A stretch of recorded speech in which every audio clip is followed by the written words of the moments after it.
அன்பானவர்களே, அன்பும் பரிசுத்தமும் என்ற பிரசங்க பகுதிக்கு மீண்டும் உங்களை அன்புடன் வரவேற்கிறேன். ஓசியா 9ஆம் அதிகாரத்தில் முதல் வசனத்தில், இஸ்ரவேலே மகிழ்ச்சியாயிராதே, மற்ற ஜனங்களைப் போல களி கூறாதே, உன் தேவனை விட்டு சோரம் போனாய், தானியம் போரடிக்கிற சகல கலங்களிலும் பணியத்தை நாடுகிறாய் என்று சொல்லி எழுதப்பட்டுள்ளது. பரிசுத்த வேதாகமம் முழுவதும் தேவ ஜனங்கள் களி கூற வேண்டும் எழுதப்பட்டுள்ளது, சொல்லப்பட்டுள்ளது. ஆனால் ஓசியா புத்தகத்தின் இந்த பகுதியானது இஸ்ரவேலே மகிழ்ச்சியாயிராதே, மற்ற ஜனங்களைப் போல களி கூறாதே என்ற எச்சரிப்பை வெளிப்படுத்தியுள்ளது. இது தேவனுடைய கோபமாயிருந்தாலும் தேவனுடைய நியாய தீர்ப்பை வெளிப்படுத்துவதாய் காணப்படுகிறது. ஓசியா புத்தகம் முழுவதும் தேவன் மகா பரிசுத்தம் உள்ளவர் என்றும் அவர் அன்புள்ளவர், அவருடைய அன்பு மாறாதவைகள் என்று எழுதப்பட்டுள்ளது. ஓசியா தீர்க்கதரிசி நாட்களில் இஸ்ரவேலர் தாறு மாறான ஒரு மனைவியை போல வாழ்ந்து கொண்டு வந்தார்கள். அவர்கள் கர்த்தரை விட்டு அந்நிய தெய்வங்களை சிலைகளை வணங்கி நமஸ்கரித்து அவைகளுக்கு பலியிட்டு கர்த்தரை தூரப்படுத்தினார்கள் என்று எழுதப்பட்டிருக்கிறது. அதற்கு அர்த்தம் என்ன என்றால் வேசிதனம். இஸ்ரவேல் ஜனங்கள் வேசிதனத்திலும் விக்கிரக ஆராதனையிலும் அவர்கள் பழகி கொண்டே வந்தார்கள். அது அவர்களோடு ஒட்டி கொண்டு இருந்தது. அப்படித்தான் வேதாகமத்தில் பார்க்கிறோம். ஒன்று கொண்டு இணைக்கப்பட்டு தேவ ஜனங்களாக இஸ்ரவேல் ஜனங்கள் இரத்தத்தில் ஊறினதாய் காணப்பட்டது. பழைய ஏற்பாடு முழுவதும் இஸ்ரவேலர் யெகோவா மனவாட்டி என்று அழைக்கப்பட்டார்கள். அவ்வளவு அழைக்கப்பட்ட இந்த போதிலும் அவர்கள் தேவனை விட்டு தூரம் போயினாலே அந்த உறவு சோரமாய் காணப்பட்டது. அந்த உறவு பாதிக்கப்பட்டதாய் காணப்பட்டது. அந்த உறவு தடுமாறி போய்விட்டது. திருமணமான ஒரு பெண் தன்னுடைய கணவனை காட்டிலும் மற்ற ஆண்களை நேசிக்கும் போது, மற்றவர்களையோடு பழகும் போது அவளுக்கு கொடுக்கப்பட பெயர் வேசி. அது பொருத்தமான பேராகும். இஸ்ரவேலர் அடிக்கடி மற்ற அந்நிய தெய்வங்களின் சிலைகளை நேசித்து வணங்கி அதற்கு பலிகளை செலுத்தி வந்தது நிமித்தம் கர்த்தர் அவர்களை விட்டு தூரமானார் என்று எழுதப்பட்டிருக்கிறது. அதற்குத்தான் ஆண்டவர் சொன்னார், இஸ்ரவேலே மகிழ்ச்சியாயிராதே, மற்ற ஜனங்களைப் போல களி கூறாதே என்று சொல்லி திட்டவட்டமாய் சொல்லினார். அவருக்கு எரிச்சல் மூட்டுதலாய் காணப்பட்டது. ஒருவேளை கர்த்தருடைய அன்பு இஸ்ரவேல் ஜனங்களுக்கு மாறாதவைகளாய் இருந்த போதிலும் அவருடைய அன்பை அவர் விட்டு கொடுக்கவில்லை. அவருடைய அன்பை அவர் சுமந்து கொண்டே வந்தார். புதிய ஏற்பாட்டிலே இயேசுவின் இரத்தத்தால் கழுவப்பட்ட நாம் எல்லாரும் கிறிஸ்துவின் மனவாட்டி என்று அழைக்கப்படுகிறோம். இன்றைக்கு நம்முடைய வாழ்க்கையில கிறிஸ்துவின் அன்பு இருக்கிறதா? அவருடைய பரிசுத்தம் நிரப்பப்பட்டிருக்கிறதா? நாம் கிறிஸ்துவுக்கு சொந்தமாக மீட்கப்பட்டுள்ளோம். நாம் அவரை காட்டிலும் இந்த உலகத்தின் உல்லாசங்களை நேசிக்கும் போது, பணத்தையும் ஆஸ்தியும் நேசிக்கும் போது, ஸ்தானங்களை நேசிக்கும் போது விக்கிரக ஆராதனையிலே இடம் கொள்கிறோம் என்று அர்த்தம்.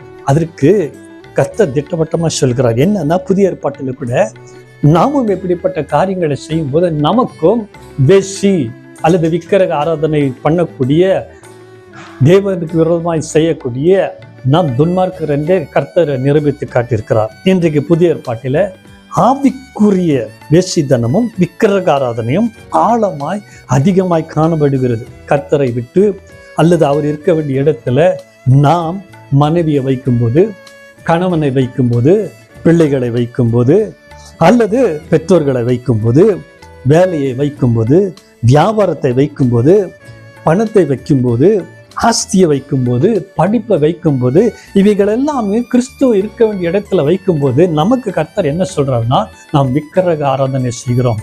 நமக்கும் இந்த புதிய ஏற்பாட்டில் வேசிதனம் என்ற பெயர் கர்த்தர் சூட்டுகிறார். காரணம், அவருடைய பரிசுத்தத்துக்கு ஒப்பாக இந்த உலகத்தில் எதுவுமே வைக்க முடியாது.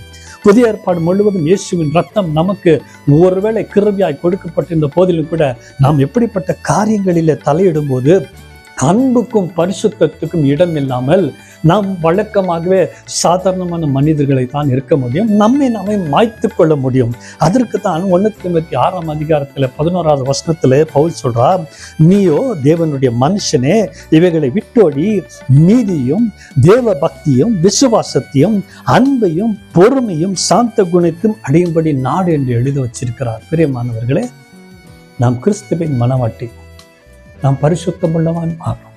நாம் அன்புள்ளவர்களாக இருக்க வேண்டும். கிறிஸ்துவின் வழிகளை நடக்க வேண்டும்.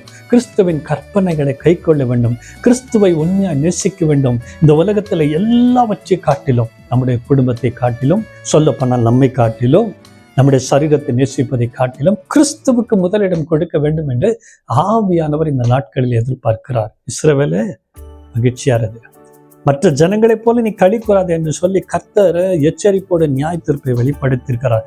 நம்முடைய வாழ்க்கையிலே ஒவ்வொரு நாளும் நாம் நடக்க வேண்டிய வழிகள், நாம் நடக்க வேண்டிய பாதைகள் ஆண்டவராக இயேசுகிட்ட சொந்தமாக இருக்கக்கூடிய அந்த வசனங்களை ஏற்றுக்கொண்டு பரிசுத்த ஆவியானவருக்கு விட்டு கொடுத்து அவருக்கு பிரியமான ஒரு வாழ்க்கை வாழும்போது கர்த்தர் நம் மூலமாக மகிமைப்படுவார். கர்த்தர் நம்மை ஆசீர்வதிப்பார். நம்முடைய வாழ்க்கையில கர்த்தர் பெரிய காரியங்களை செய்வார். இந்த பரிசுத்தமான உறவு, இந்த பரிசுத்தமான இந்த வழிகளை நான் விட்டு விடாதபடி எச்சரிக்கையாக இருந்த கர்த்தருக்கு முதலிடம் கொடுப்போம்.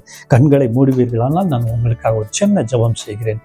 பரிசுத்தமுள்ள பிதாவே, இந்த நாளில் கூட கர்த்தாவே, ஓசியா புஸ்தகத்தில் இஸ்ரவேல் ஜனங்களை பார்த்து நீ சொன்னீர், நீ மகிழ்ச்சியாயிராதே, மற்ற ஜனங்களைப் போல களி கூறாதே என்று சொன்னீர். காரணம், இஸ்ரவேலர் ஆண்டவரை மாய்த்தலமான ஒரு வாழ்க்கை வாழ்ந்தார்கள், ஆண்டவரை மூடத்தனமான ஒரு வாழ்க்கை வாழ்ந்தார்கள். எல்லாம் செய்துவிட்டு ஆண்டவரே கர்த்தாவை ஓய்வு நாளில் வந்து உங்களுடைய சமூகத்தில் களி கூர்ந்தார்கள். அதை நீர் ஏற்றுக்கொள்ளவில்லை ராஜா. இந்த நாட்களில் நாங்கள் கூட கர்த்தாவே உலகத்தில் நாங்கள் வேலைக்கு போகும்போது, படிக்கும்போது, அங்கங்கே போகும்போது, வரும்போது எங்களுடைய வாழ்க்கையில் நாங்கள் கரைப்பட்டு விடுகிறோம். ஆண்டவரே எங்களை மன்னிங்கப்பா. ஆண்டவரே கரைப்பட்டவன் தேவனுடைய சமூகத்தில் களி கூற முடியாது, கர்த்தரை ஆராதிக்க முடியாது. இந்த காலகட்டத்தில் பரிசுத்தத்துக்கு நாங்கள் முதலிடம் கொடுக்கும்படியா, தேவனுடைய அன்பில் எப்பொழுது நிரப்பப்பட்டிருக்கிறவர்களை காணப்படும்படியா நாங்கள் இந்த உலகத்தில் ஜாக்கிரதையாக இருந்து எங்கள் ரட்சிப்பை நாங்கள் காத்துக்கொள்ள முடிய கிருபை கொடுங்கப்பா. இந்த ஆண்டவரை கர்த்தாவே இந்த வேளையில் இந்த ஜெபத்தில் பங்கு கொண்டிருக்கிற ஒவ்வொரு மீது கர்த்தருடைய கரம் இறங்கட்டும் ஐயா. ஒவ்வொருவரையும் ஆசீர்வதிங்க. அவருடைய வாழ்க்கையில காணப்படுகிற பயங்களை எடுத்து போடுங்க. கரைப்பட்டு இருப்பார்களா நான் சுத்தப்படுத்துங்க. குடும்பங்களில் அற்புதங்கள் நடக்கட்டும், தனிப்பட்ட வாழ்க்கையில் அற்புதங்கள் நடக்கட்டும். பிள்ளைகளை கர்த்தருக்காக எழுப்புங்க. மாய்மலமான வாழ்க்கையில் உண்மையான ஒரு அன்பு, உண்மையான ஒரு ஐக்கியம் கிறிஸ்துவோடு இருக்கும்படியா எங்களுக்கு அந்த கிருபை கொடுக்கும்படியா ஜெபிக்கிறேன். துதிகன மகிமையெல்லாம் உம்மைக்கு செலுத்துகிறேன். பாரத இயேசுவின் நாமத்தில் வேண்டிக் கொள்கிறேன், ஜீவனுள்ள பிதாவே. ஆமென். ஆமென்.